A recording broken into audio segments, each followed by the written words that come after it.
एक तेल निकालने वाला तेली उस रात से गुजरा जहाँ पर राजा विक्रमादित्य घायल अवस्था में पड़े थे।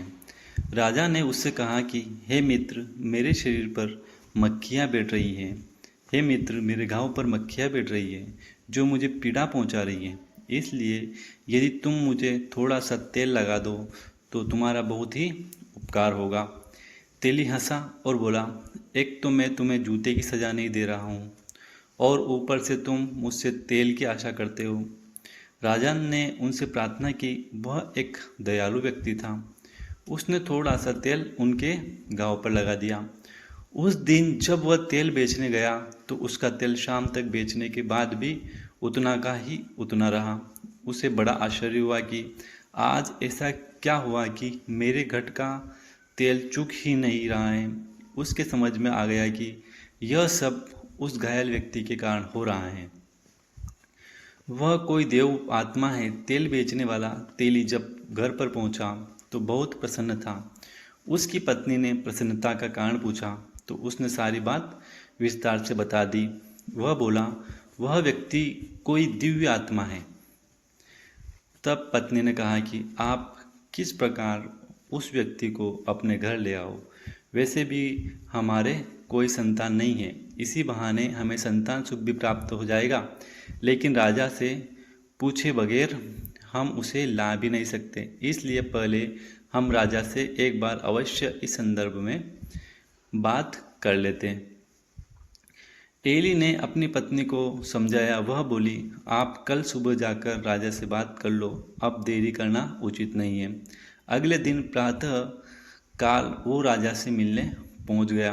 राजा ने आने का कारण पूछा तो वह बोला, मालिक, यदि आप आज्ञा दें तो मैं उस लूले लंगड़े व्यक्ति को अपने घर ले जाऊं। हमारे कोई संतान नहीं है, इसलिए हमारी इच्छा है कि हम उसको अपने साथ रख कर संतान सुख प्राप्त करें। राजा कुछ देर सोचता रहा, फिर बोला, वैसे भी वह व्यक्ति हमारे लिए किसी काम का नहीं है, इसलिए तुम उसको अपने घर ले जा सकते हो। राजा की आज्ञा मिलते ही वह विक्रमादित्य को अपने घर ले आया। जैसे ही विक्रमादित्य उसके घर पहुँचे, उसके हर कार्य में अच्छा होने लगा। जितनी वह उसकी सेवा करते उतनी समृद्ध बढ़ने लगी। इधर राजा की राजकुमारी बहुत ही विदुषी थी। वह लगभग हर कला में पारंगत थी। वह शाम को दीपक राग गाकर महल और शहर के दिए को प्रज्वलित करती और फिर जब रात को दिए बुझाती तो विक्रमादित्य फिर से दीपक राग गाकर दिए प्रज्वलित कर देते। ऐसा जब 2-3 दिन हुआ तो राजकुमारी को विश्वास हो गया कि राज्य में कहीं ना कहीं विक्रमादित्य रहते हैं, क्योंकि दीपक राग गाने वाले गिनती के ही लोग हैं जिनमें विक्रमादित्य सर्वश्रेष्ठ है। उधर राजा ने राजकुमारी का स्वयंवर रच दिया। दूर दूर के राजाओं और राजकुमारों को आमंत्रित किया।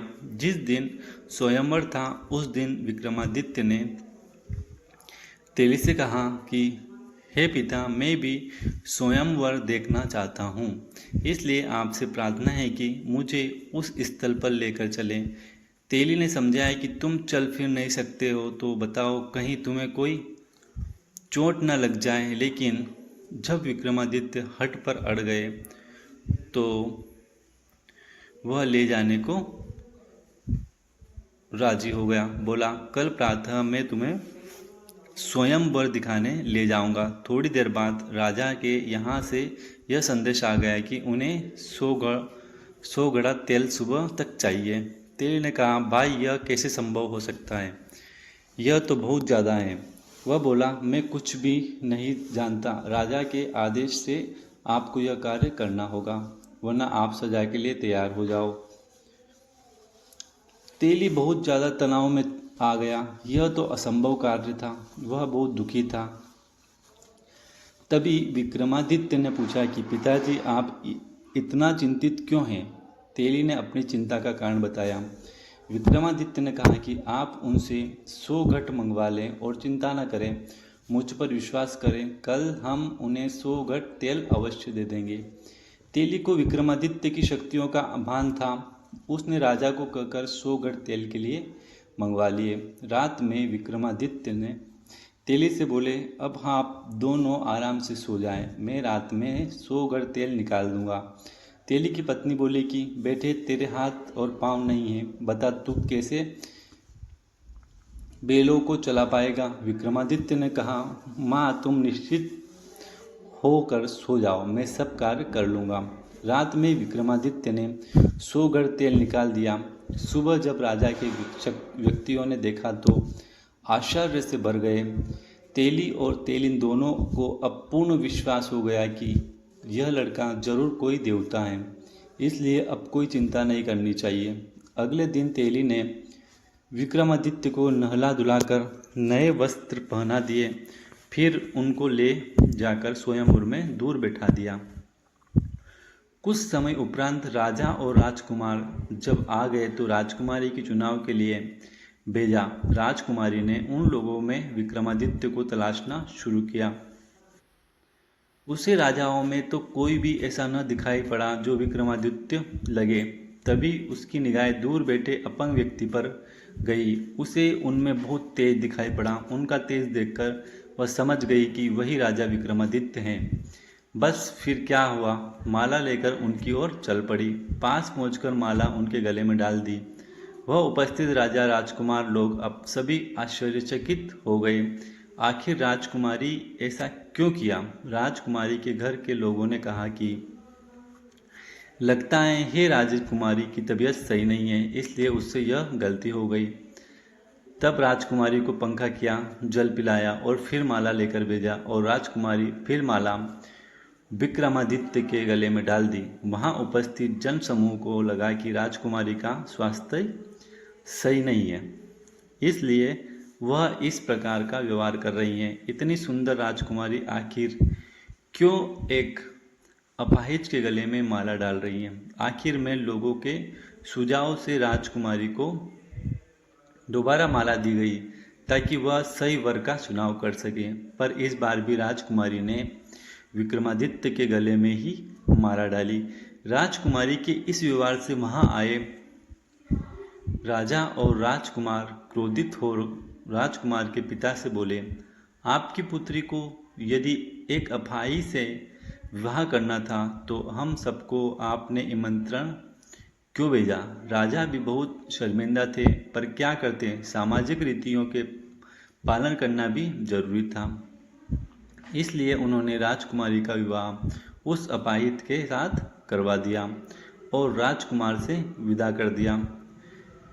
राजकुमारी राजा विक्रमादित्य के साथ उस तेली के यहाँ आकर रहने लगी। तेली और उसकी पत्नी इस बात से चिंतित थे कि राजकुमारी आखिर उनके साथ कैसे रह पाएगी, पर राजकुमारी ने उनकी चिंता को निरर्थक साबित कर दिया। वह उनके साथ सहजता से रहने लगी। एक दिन विक्रमादित्य ने राजकुमारी से कहा कि आज उनका हिरण मांस खाने का मन है, अतः वह जाकर अपने भाइयों से ताज़ा शिकार किए किसी हिरण की मांग कर ले आए। राजकुमारी का मन नहीं था कि वह जाकर भाइयों से कुछ मांगे, पर वह अपने पति की इच्छा का हनन भी नहीं करना चाहती थी। इसलिए मनाकर वह अपने भाइयों के पास गई। जब उसकी भाभियों ने उसके आने का कारण पूछा तो उसने बता दिया कि उसकी हिरण का मांस खाने की इच्छा है। वह विक्रमादित्य की इच्छा की अपनी इच्छा बता गई। यह नहीं चाहती थी कि कोई उसके पति के बारे में कुछ गलत कहे, पर फिर भी भाभियों ने उसके पति के बारे में उसे सुनाया। बोली, जब हिरण के मांस का इतना ही शौक था तो किसी अच्छे व्यक्ति को चुनती राजकुमारी उनकी जली कटी बातें सुनकर वापस आ गई। उसने सारी बातें विक्रमादित्य को आकर बताई। विक्रमादित्य ने कहा कि कोई बात नहीं, तुम उनसे मेरी तलवार और घोड़ा मांग लाओ। राजकुमारी जब वापस जाने लगी तो विक्रमादित्य को कुछ याद आया। उन्होंने अपना एक रुमाल राजकुमारी को यह कहते हुए दिया कि यदि मेरी तलवार और घोड़ा कोई दिक्कत करे तो यह रुमाल उन्हें दिखा देना, तो चुपचाप आ जाएंगे।